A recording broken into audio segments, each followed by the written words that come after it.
Hello everyone, welcome back to Arpita ki NCERT Kaksha. Today we are starting with class 12th Indian Polity NCERT. तो आज हम class 12th की Pol Science की NCERT start कर रहे हैं. We have finished class 11th both NCERTs. Today we are going to start with class 12th NCERT Politics in India since independence, and this NCERT is going to make your foundations for your mains answer writing really strong, plus your foundation on politics in India really strong, because if you are going to be a civil servant, then you must be aware of what kind of politics India has been following since independence.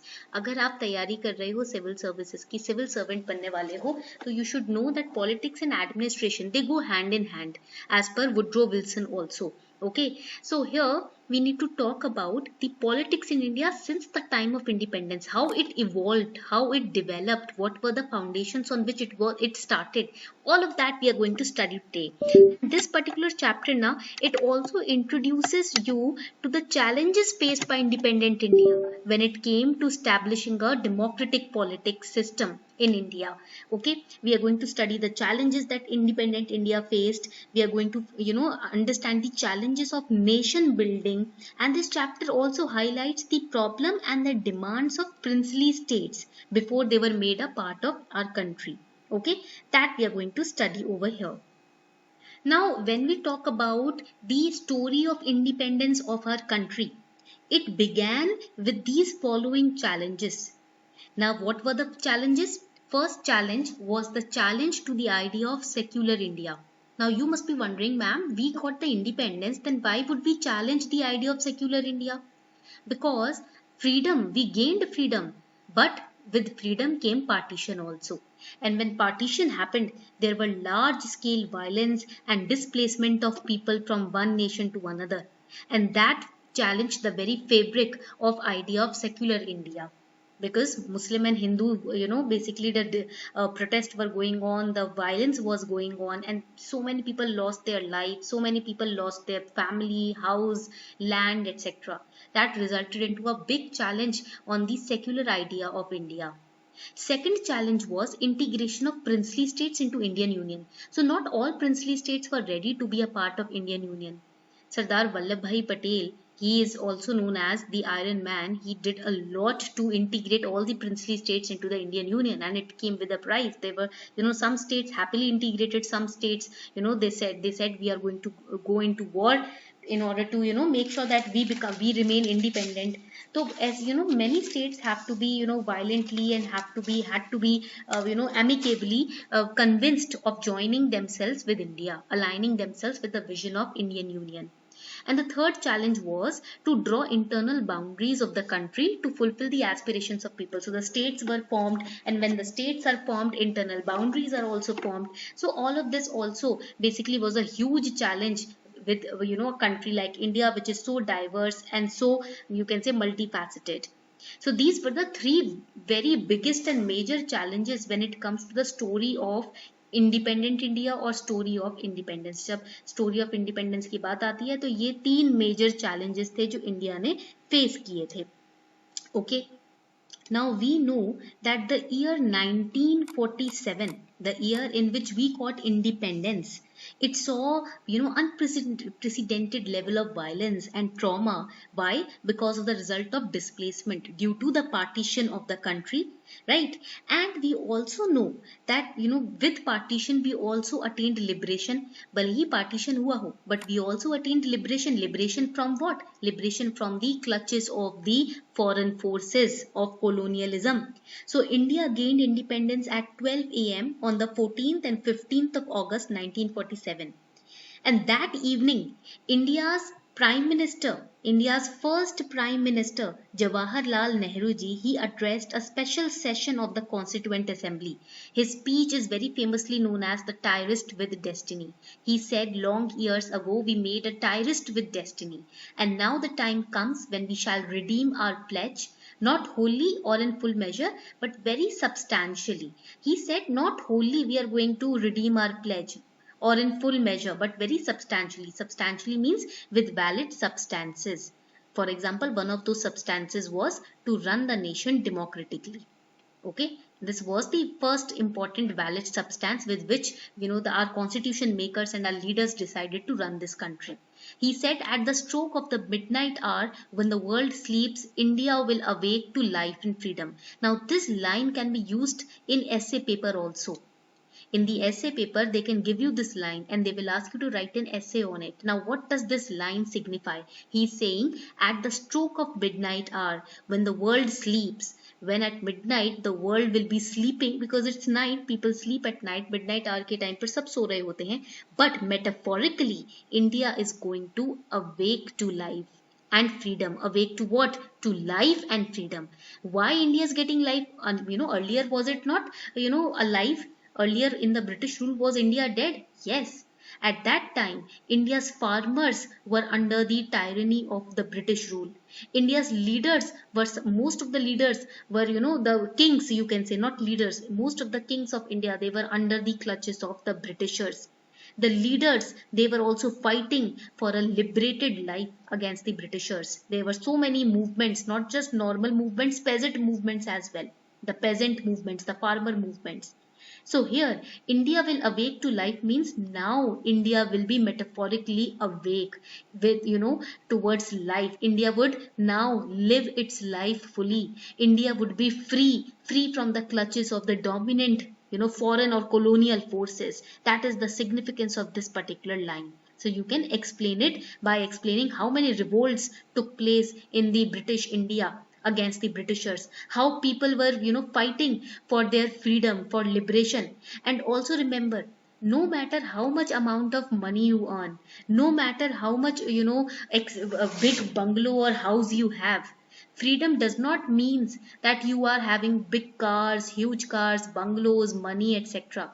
Freedom means when you have the freedom to put forward your opinions, your viewpoints. If you are in a marriage and if your husband or your wife tries to dominate you, tries to, not speak up your mind, or tries to, ignore your opinion or viewpoints, that means even if you are earning or you are standing on your own feet, earning money, having bungalow policies, etc., but you are not really free, because you cannot speak up, you cannot put your views or opinions forward, you cannot live your life the way you really decently want to. That means freedom is lacking. Okay, so now, and another type of freedom I'll talk about. Another type of freedom is that you are earning a lot of money, okay, but you are not investing it. आप earn तो कर रहे हो but invest नहीं कर रहे. That means you are again financially not free. Why? Because if you invest, you multiply, double your money through investing. You compound your money through investing. If you're not investing, that money stagnates and rots in your accounts. Okay, that will not give you freedom when the inflation or recession period will come. So that is why financial freedom does not mean earning money. Financial freedom means investing whatever you are earning. Okay, there are different meanings to this term freedom, and that is why we started with class 11th NCERT, because there was a separate chapter of freedom that we studied. The real meaning of freedom we studied in that chapter.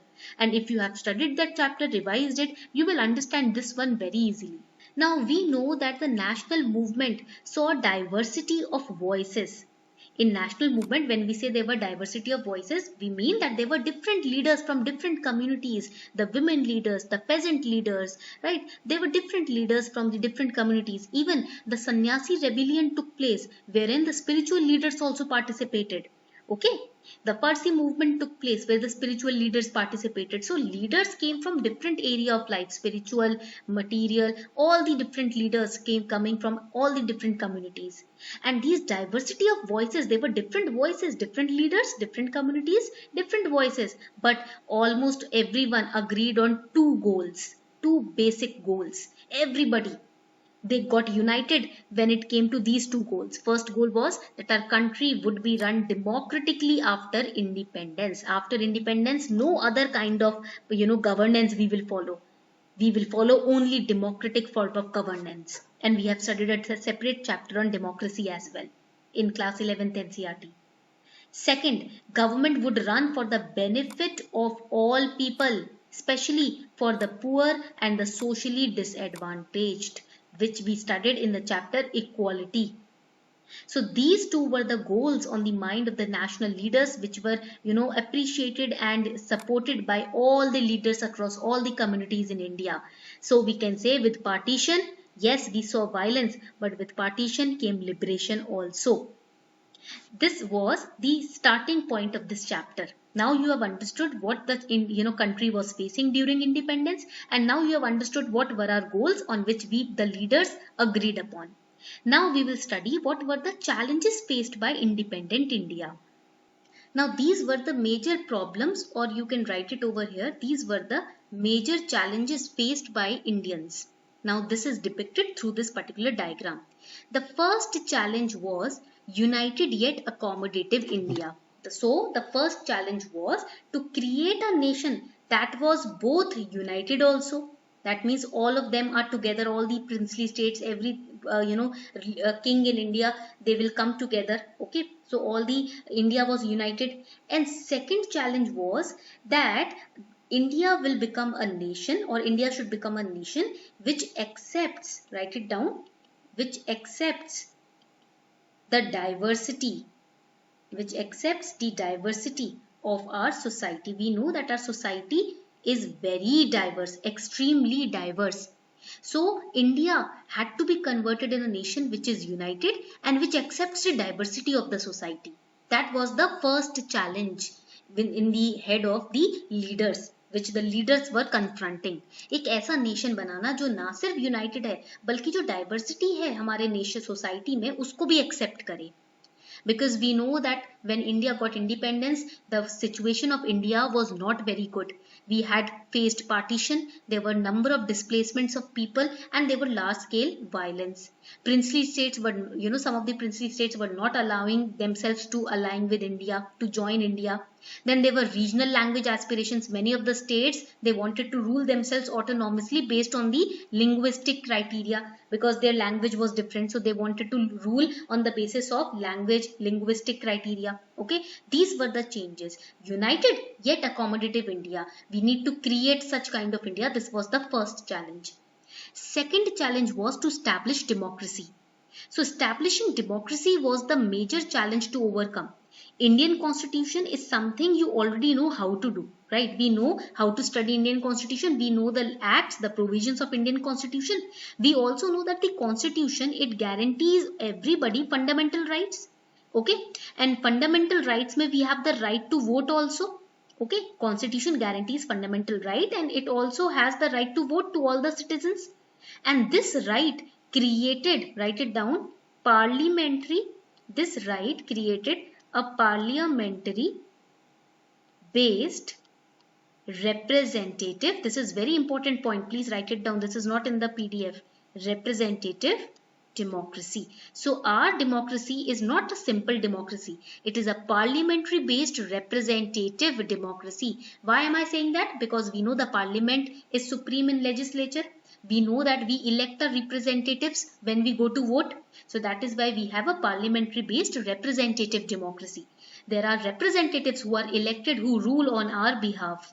This was the second challenge. So in order, to establish such kind of democracy which is representative. Okay, and making sure that the constitution have all the provisions which respects the fundamentals of democracy. हमें constitution में ऐसे points add करने हैं, ऐसे fundamental rights, duties add करनी है जो कि इस democracy के basic principle को solidify कर सके. And the third challenge that our nation leaders were facing while creating this nation, reconstructing this nation was, it was developing and making sure that the everybody's welfare is put at the first pedestal. That means the entire society, not just certain segment or community, but the entire society needs to be developed and well off. ऐसा नहीं है कि बस एक particular community को ही हम develop करेंगे, नहीं. Entire society has to be developed. Equality is not for one community. Equality will be for everybody in the nation, irrespective of their gender, the place that they are born in, their color, their degree, etc. Equality should be for all. Rich or poor, vulnerable or strong, everybody should have equality. The constitution enshrined the principle of equality and provided additional, protection for the socially disadvantaged group also. Then there are DPSPs which have been established. Okay, so that all the policies which are made in states can be aligned to the vision of the directive principles. We have studied this in a separate chapter as well. So these were the three challenges that the leaders faced when it came to nation building. So if anybody asks you what are the three challenges, these are the major basic three challenges. First is to make sure that India becomes a united and accommodative nation. Second, to establish democracy. How can we do that? By constitution. And third, development and well-being of all, not one community but everyone. Now let's understand the next topic, which is about rehabilitation and displacement. So when we talk about rehabilitation and displacement, we know that the separate nation states of India and Pakistan, they came into creation on 15th and 14th of August 1947, right? And the territory was divided into two broader categories. So you can write it down. These are two broader categories in which the territory between India and Pakistan were divided: Hindus and Muslims. And this was as per the two nation theory which was propounded by the Muslim League. We know Muhammad Ali Jinnah, he was the founder, he was the main leader of the Muslim League. So this two nation theory of Muslim League, using this theory, the Muslim League demanded separate nation comprising of the Muslim majority regions. But this demand was rejected by Congress. Muslim League, however, finally ended up being successful in partitioning India, right? In taking away their demand. Now over here we can see that it was formed in Dhaka in December 30, 1906. But the problem is that it is not just this two nation theory which was the reason behind the partition. There were several instances that led to the creation of Pakistan, like the political rivalry between Congress and the Muslim League. That was also one of the major reasons. So this was about the rehabilitation and displacement part. Basically the chapter talks about how the two nation states were created. So here we can see, we can summarize the whole event. Basically the story behind the partition was, the reason was the two nation theory, which was propagated and propounded by Muslim League, right?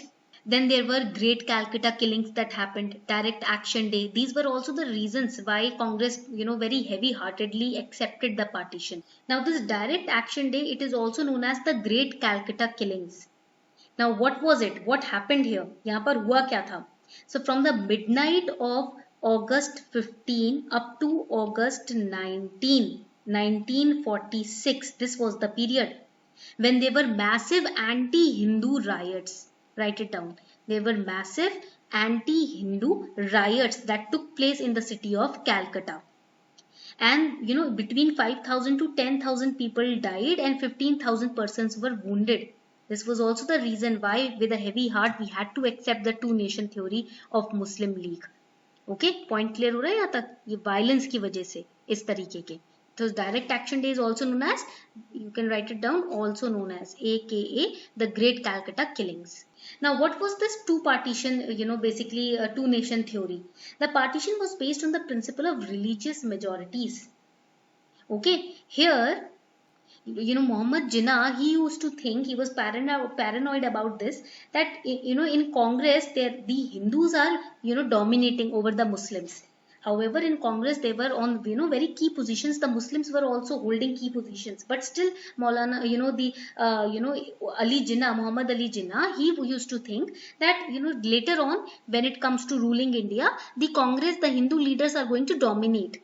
Right, that is why this kind of thinking of religious majorities and minorities was the reason why the partition happened. Now let us understand the process of partition, which was very painful and very challenging. So it was mutually decided to divide the country into two different nations, India and Pakistan.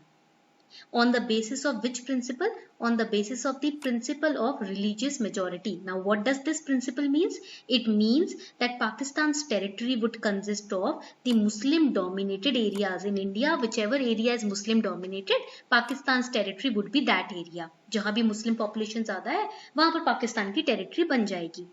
But this particular concept had a major issue, major flaw. What was it? Because there was no single belt of Muslim majority areas in British India. However, two concentrated areas existed. One was in the west, which is today's Pakistan, and another was in the east, which is today's Bangladesh. Bangladesh attained freedom in 1971. So it was very impossible to join these areas together. Pakistan was to be divided into two parts, West Pakistan and East Pakistan. But when it was divided after 30 years, East Pakistan basically got liberated and got converted into Bangladesh. East Pakistan, Pakistan की territory से अलग हो गया. India supported in that particular war which happened between Bangladesh and Pakistan, and in 1971 Bangladesh was created. This was the first issue between which India and Pakistan both faced during the principle of religious majority. This was the first issue. अब यहाँ पर second issue भी था. What was the second issue? That not every region with the Muslim majority wanted to be a part of Pakistan. Specifically, we will take the example of Khan Abdul Ghaffar Khan. He was the very famous leader of the northwestern frontier province, and he opposed the two-nation theory. He did not want to merge with Pakistan, but unfortunately his voice was also submerged, and the northwestern frontier province was merged with Pakistan. Now it is a part of Khyber Pakhtunkhwa province of Pakistan. So there were huge number of people who remained in this confusion and they didn't even know where they belonged to. ऐसे काफी लोग थे country में जिनको पता भी नहीं था हम इंडिया का पार्ट है या पाकिस्तान का. There were also some provinces which dominated both the communities of Hindus and Muslims in the region. So there were large scale confusion, specifically in the provinces of Punjab and Bengal, because Punjab and Bengal were dominated with both Hindu and Muslim population. Right? So this was also the reason why we had to particularly draw the boundaries and why there were large scale violence during the partition province. During the partition process, and during this violence the minorities on both sides, the fight was of majorities, but the minorities suffered a lot. They became very easy targets, right? Because the country was soon to be partitioned, minorities became easy target, and we don't even know till date how many people were killed, how many people belong to minorities who were killed and displaced at that time. It was a huge massive scale of violence that took place. Now the another challenge that India faced was the integration of princely states. So we know that the British India was divided into two divisions. First was the British Indian province, second were the princely states. Now the British Indian provinces, they were directly administered by the British government. On the other hand, as long as they accepted the British supremacy, the princely states, which was a group of large and small states ruled by princes, they retained some control over their internal affairs. As long as they accepted the British supremacy, they had very little control over their internal affairs. So the supremacy of British crown was referred to as paramountcy. The term paramountcy is also often reflected in the book. So what do you mean by paramountcy? Paramountcy का मतलब क्या होता है? Write it down. The supremacy of the British crown. महारानी जो है ना Britain की, उनकी जब supremacy यहाँ पर establish हुई थी, उसे हम paramountcy बोलते हैं. And princely states occupied 1/3 of the British Indian Empire's land area. That is the paramountcy of Britishers. 1/3 of the land area in princely states were under the supremacy of the British crown. Okay, so let us understand what were the problems that we faced when it came to integration of the princely states. So the problems were that there were 565 independent states. Okay, and the national leaders, they thought if these 565 independent states, if they part their ways or separate from India, then it would weaken up the roots of our nation. हमारे nation से अगर ये 565 independent states अगर अलग हो गए तो हमारा nation तो खोखला हो जाएगा अंदर से. Okay, this was the first challenge. We know that all 565 of these states, they gained legal independence because the British crown, the Britishers, they said after India got independence that once their rule over India is ended, the princely states would be free too. So all these 565 independent states also got the freedom in 1947. So the first problem was how to make sure that all of these independent states are convinced to stay in India and not to leave India. Plus, they were served with the decision of joining not just India but Pakistan also. Jinnah Sahab was trying to also, lure these states to, be a part of Pakistan. So these princely states had two options now. That was also one of the most dangerous, you can say information for India. And the first ruler of Travancore and Nizam of Hyderabad, they declared independence, followed by Nawab of Bhopal and others. So it endangered the ideals of freedom struggles like unity, self-determination and democracy of Indian leaders.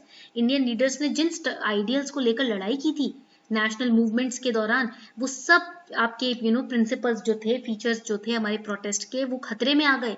Because here the Hyderabad Nizam, the Travancore Nizam, they were saying we will become independent, we are not going to join anyone. Okay, हम तो अलग ही रहेंगे, independent ही रहेंगे. So in these countries the prospects for democracy appear to be very bleak, in which the independent states they try to break away. जिस independent country में princely states दूर भागने लगते हैं ना, अलग होने लगते हैं, वहां पर हमारी डेमोक्रेसी के जो टेनेट्स हैं वो क्या हो जाते हैं, वीक हो जाते हैं. And here comes the very very famous role of Sardar Patel. Sardar Patel played a very critical role in consolidating the princely states. He served at that time as the Deputy Prime Minister and Home Minister of India. He was instrumental in negotiating with the rulers of princely states, both diplomatically also and firmly also. So his approach was, write it down, not just diplomatic. His approach was also a firm, stern, serious approach. सिर्फ diplomatic नहीं थे, he was good with good people, he was bad with bad people, he was straightforward with straightforward people. Okay, so it was a very difficult task that required very in-depth persuasion and convincing power that only Sardar Patel had and possessed at that time. That is why he is known as the most solid and iron man of this country. The Saurashtra region of Gujarat was divided into 14 large states and 119 small states and other administrations also. So these factors, there are three factors that basically influenced the government's decision. The first factor was the majority of princely states populations expressed a strong desire to join Indian Union. So what are these factors that we are studying? The factors how princely states were integrated into India. First factor was that majority of the princely states wanted to become part of India. They were happy with the principles and you can say values that the national leaders had when they fought against the Britishers. Second was, यहाँ पर second point was that the government showed willingness to be flexible in granting autonomy in certain regions. ऐसा नहीं है that we were trying to dominate princely states. Sardar Patel also mentioned that the leaders would have, the people of the states would have, solid autonomy. We will not dominate any state. We will not try to bring any major changes when it comes to culture, society, the way you live. No. Happily, we want to become one family. हम एक family बनना चाहते हैं. हम नहीं चाहते कि भाई सास बहू वाला relation हो. नहीं. We want to become one family. So be one with us. The government was providing flexibility to the princely states also if they join India. And third was in the backdrop of partition, which brought into focus the contest over demarcation of territory. Integration and consolidation of territorial boundaries of the nation had assumed supreme importance. So here we were showing the princely states that your boundaries will be very peacefully, amicably integrated with us. And we will not divide you linguistically or culturally or a society based on the way you live your life, right? Based on the standard of living or based on the religion that you follow. No. We are not going to divide you on any basis. We are going to amicably merge your boundary with us, with ours. ठीक है, हम किसी तरीके का difference या division नहीं create करेंगे. हम तो आपको आपकी बाउंड्रीज को मर्ज करेंगे अपनी बाउंड्रीज में. So merging the boundaries was of the, you can say, paramount importance. There were peaceful negotiations that took place, right? And yes, there were some rulers who did not want to join India. With them we also had to firm hand. For example, before 15th August 1947, rulers of most of the states signed a document called Instrument of Accession. That means that their state has agreed to become part of Union of India. Right, हम JNK के बारे में जानते हैं, instrument of accession हुआ था. तो यानी कि स्टेट ने बोला, प्रिंसली स्टेट ने बोला, हम अपनी तरफ से खुशी खुशी इंडिया के साथ मर्ज हो रहे हैं. Accession of princely states of Junagadh, Hyderabad, Kashmir, Manipur, they were very difficult. They were not easy. The issue of Junagadh was resolved after a plebiscite which confirmed people's desire to join India. Plebiscite here means, this is important for prelims, when people takes decision if they want to bring about a major change in their state or not. So here the people plebiscite was conducted where people said yes, we want to join India. Even if the prince is not wanting to join India, we don't care. We want to merge with India. And there was a problem when JNK also, Pakistan was trying its best to acquire JNK. Okay, but finally JNK became part of India only. JNK भी हमारा उतना ही part है जितने बाकी states. Then Hyderabad की बात करें, the largest province, it was surrounded by India from all sides, and the major problem was, Sardar Patel thought if Hyderabad decides to go, aloof, if Hyderabad decides to become independent, then India would become void from between only, from center only, it would become weak. पर बीच में से ही खोखले हो जाएंगे अगर हैदराबाद चला गया छोड़ के. And the Nizam of Hyderabad was world's richest man. He wanted to be independent. He wanted to rule his state as per his own wishes. He entered into a standstill agreement with India in 1947 for a while. Negotiations were going on, but again Mr. Patel, we give him a huge round of applaud and also admiration that he convinced Hyderabad's Nizam to become a part of India. But here army was used. यहाँ पर peacefully हमने convince नहीं किया, यहाँ तो हमें थोड़ी सी army की मदद लेनी पड़ी हैदराबाद को भारत का part बनाने के लिए. Because Nizam unleashed Razakars. Who were Razakars? Paramilitary forces to crush, basically the people in his own state, Hyderabad, who were willing to join India. ठीक है, जो स्पेशली नॉन मुस्लिम्स थे वो सब इंडिया को ज्वाइन करना चाहते थे. तो निजाम ने यहाँ पर ये एक ऐसा स्टेप लिया जिससे लोग फर्म हो गए कि भाई हमें तो अब इस निजाम के अंडर रहना ही नहीं है. And finally Hyderabad was also annexed, merged in 1948 with India. Then came Manipur. Here Manipur में आप देख सकते हो Manipur's Maharaja Bodh Chandra Singh, he also signed instrument of accession with Indian government before independence. But he wanted an assurance that you will not try to dominate us. We will be given internal autonomy. Yes, we will be a part of India, but we will frame our own rules and regulations. You will not interfere in our day-to-day life or standard of living or culture, society, etc. Point clear हो गया? So Manipur became the first part of India to hold elections on the basis of universal adult franchise also. Plus Manipur became constitutional monarchy. But later on, India was successful in convincing Maharaja of Manipur of signing the merger agreement. Okay, so finally, Manipur was also merged with India in 1949. But still the people of Manipur are not happy with this merger agreement. Okay पहले तो आपने हमें internal autonomy दी, बाद में आपने फिर अपने आप को हमें मर्ज कर लिया अपने कंट्री में और अब पूरी तरीके से आप हमें रूल कर रहे हो. तो इसको लेकर मणिपुर के लोग अभी भी थोड़े खुश नहीं है. They still demand this internal autonomy. Now let us understand after the integration of princely states how the states were reorganized in India. देखो initially the leaders of the Congress party, they were thinking that we should reorganize the states of India based on language. The language that the people of a particular state speaks.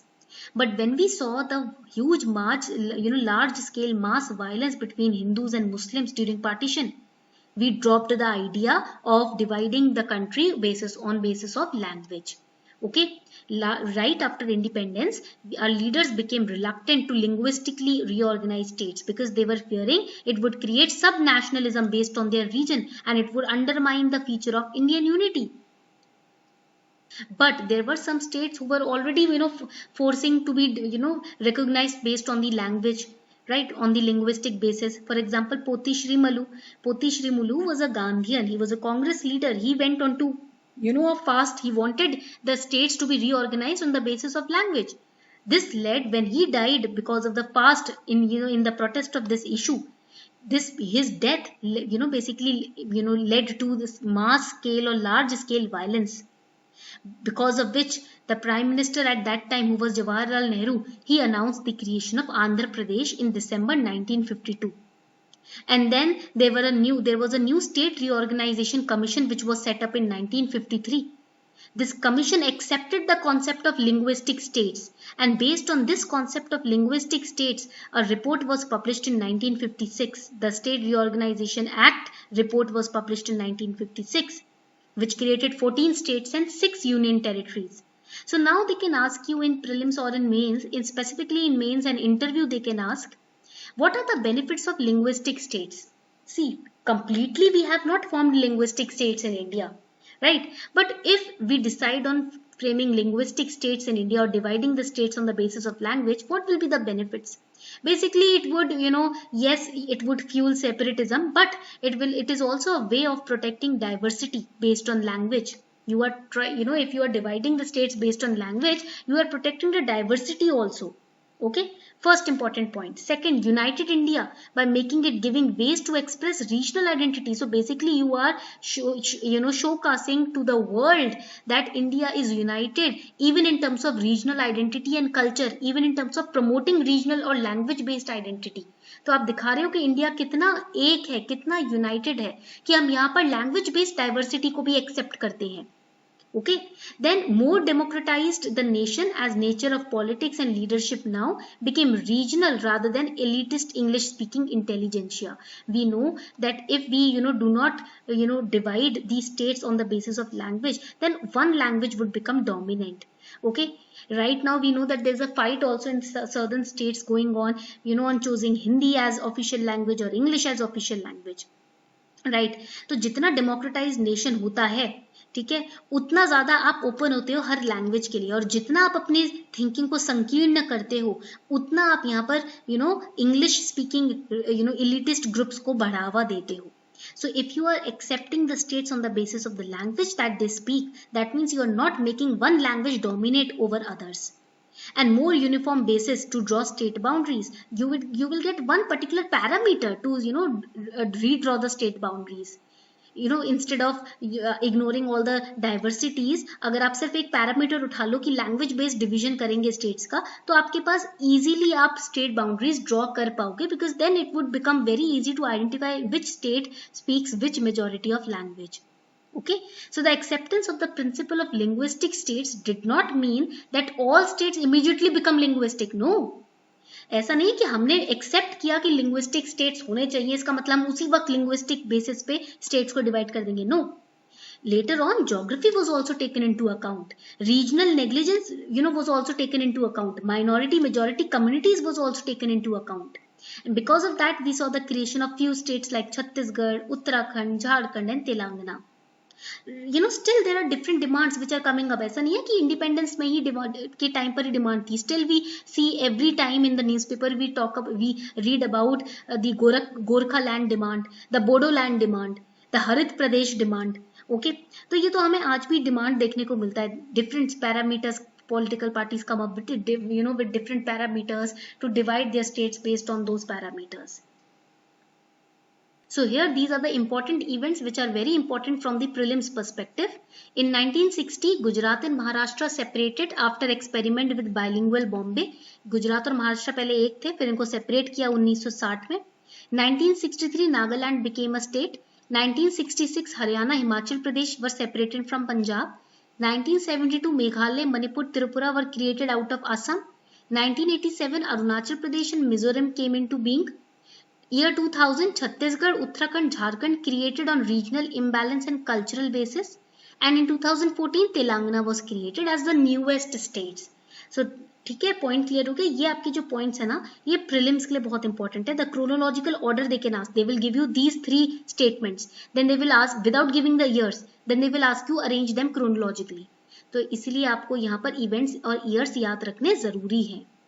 Now let's come at the homework questions for today. आज के homework questions देख लेते हैं क्या क्या हैं. First question is discuss the challenges faced by newly independent India. Very easy. In the beginning of this lecture, we studied the 3 challenges that India faced. First challenge was to shape a nation that was united yet accommodative of the diversity. You will explain that. Second challenge was to establish democracy, and third challenge was to ensure development and well-being of the entire society.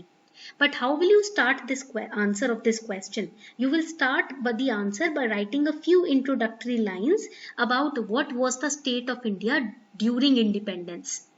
Then you will mention the challenges, and then in the conclusion you will also mention in 3 to 4 lines only how we were able to overcome these challenges.